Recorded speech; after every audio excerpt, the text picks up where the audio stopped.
Hello students, today we are going to learn about the working of power plant uh, from the unit number 1, introduction of energy sources and its conversion. Uh, Today in this session we are going to learn about thermal power plant. Now, what are the various components of thermal power plant? That first of all we will see. I will just have this highlighter.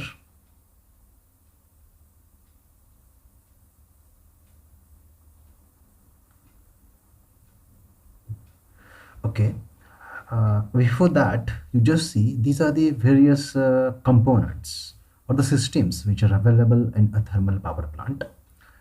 Coal handling plant or coal handling system, pulverizing plant, boiler, turbine, condenser, cooling towers and ponds, feed water heater, economizer, and air preheater.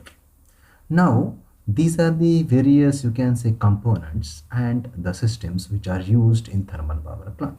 Now, don't get confused. This is a very simple, and as a first year engineering students, you just have to remember what are the names of these components and how these components are performing their functions. That's all. Don't go into the very details of it as a first year engineering student.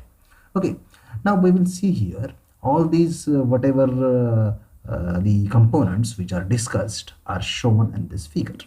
Now, what is happening here? You just see this is a boiler. Now this is a block diagram. See, in actual case, this thermal power plant is a very big plant.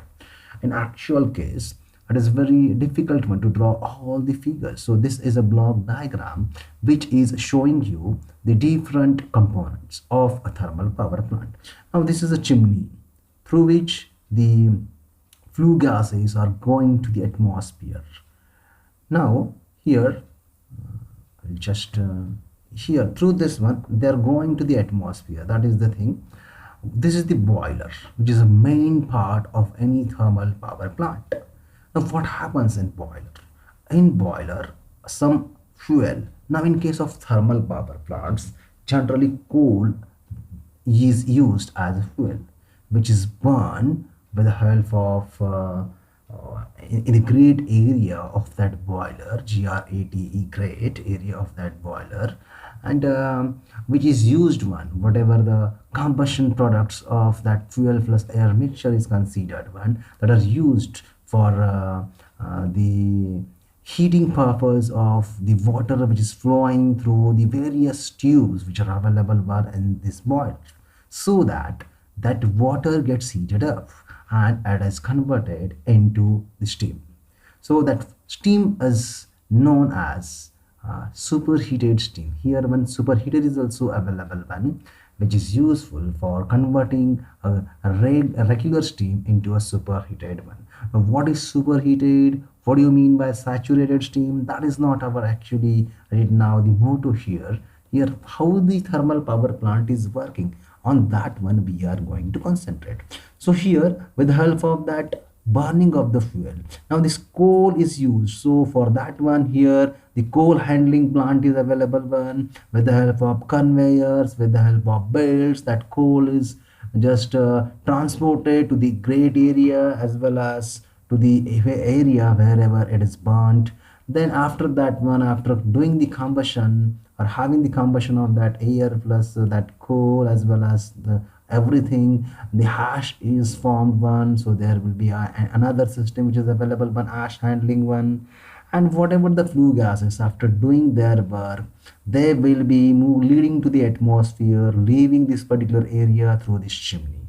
So whatever the sediments, whatever the another things which are available when dirt particles that can be precipitated with the help of ESP systems which is available one here. We will not go into the details one. Now here, what is this air preheater? This air preheater is used one so that there will be proper combustion of this fuel as a coal as well as air. So having the proper combustion of this air plus that is the coal, this air is supplied in a externally with the help of certain fans which are available one here, so that the proper combustion will takes place, so that the proper heat will be transferred to the various tubes which are available one in this boiler. Now after getting that particular water which is available one heated in this boiler tubes, which will be converted into the high superheated steam which will be supplied. Now here Babcock, Wilcox as well as Lancashire that already learned, we are going to learn these types of boilers in our next topics, but for the time being I did now remember here that this is boiler is nothing but the uh, equipment, or you can say it is nothing but a system which produces a high pressurized and high, you can say, means steam which is having a high pressure at certain bars like 5 bar, 10 bar, 15 bar, it depends upon its capacity. So that high pressurized steam, superheated steam which is having abundant amount of energy in it, which will be passed on to this turbine. Now this turbine, whenever the steam is passing over the turbines, at that time what happens here, it gives out its energy whenever it is passing out through the turbine blades, so that its expansion will take place here, and in turn whatever the blade that turbine blades are mounted on this rotor shaft. This is the shaft which is available one here on which it is mounted. So while passing through this turbine, this superheated steam gives out its energy, so that the rotation of the turbine blades takes place, and then rotation of the shaft wheel takes place, which is coupled with the help of this coupling to the alternator and generator, so that the three phase, so that, or you can say the electricity will be just generated one, and which will be given to the destination purpose. So in this way the electricity generation can take place in a thermal power plant, which can be explained in a very simple way. But whenever the steam is passing through this turbine, after doing its work on the turbine plates, it is expanded and it is again coming out from the turbine, and it will be passed through the condensers, so that whatever the condensation of that steam will be taking place here, and whatever the condensate which is formed one, now this condensation takes place with the help of circulation of this cooled water, so that the amount of heat can be removed from this steam which is a low pressure steam, and a condensate will be the condensate will be formed, which will be extracted with the help of this condensate pump and through this economizer. That is again because this boiler needs what, water. So along the another source of boiler water which is available one here, which will be continuously added to that one, so that the recirculation of condensate after doing the work of steam on the turbine can be used one. There is another source of water through which the water can be supplied to this boiler, so that it will be converted into steam. Along with that, this condensate pump which can extract this condensate which is available one here inside this condenser, and it will be again supplied along with this fresh water, so that it will be converted into again steam. Now here this is the cooling tower which is used one for condensation of this whatever the steam which is coming out here. Okay, now this cooling tower may be of natural cooling tower, in which whatever the water you may find certain in certain books, such a type of figure is available one like this one. Okay, and it will be sprinkled like this one, it will be taken up like this one, so that here whatever the, because what happens here, whenever the water which is coming out through the circulating water pump, it extract heat from this steam and it gets warmed one. So this warmed water will be sprinkled over it, so that whatever the air which is going up, which will be cooling this water, and it will be converted into a cooled water, and again it is recirculated here. So in this way the use of the cooling tower will be there in case of this thermal power plant. Now here in case of this thermal power plant, this air preheater, economizer, and there is another important thing which is available here, that is superheater is another thing. These are the three uh, accessories which are generally used, which are associated with the boilers.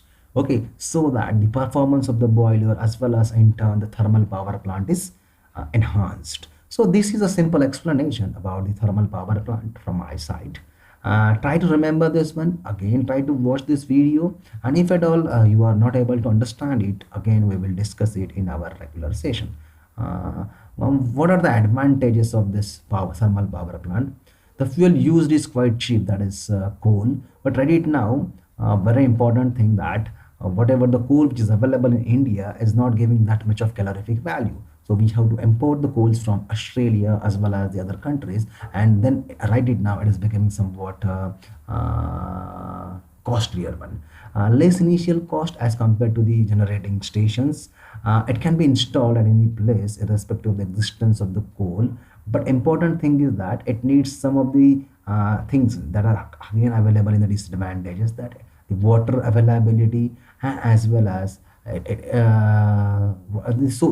source, whatever the source of water which will be required, one that is very very important one, and the transportation of coal, so that there should be rail transport which is available one, or it may be the location may be situated nearby the highways, that is important one. Disadvantages, no doubt, it pollutes the atmosphere. Another thing, higher maintenance cost is there, and huge requirement of water. So these are the advantages and disadvantages of this power plant. So I hope this has been clear to you. Now we will see in our next video about the nuclear power plant. Here, this particular whatever the slides I have used one, that are used one from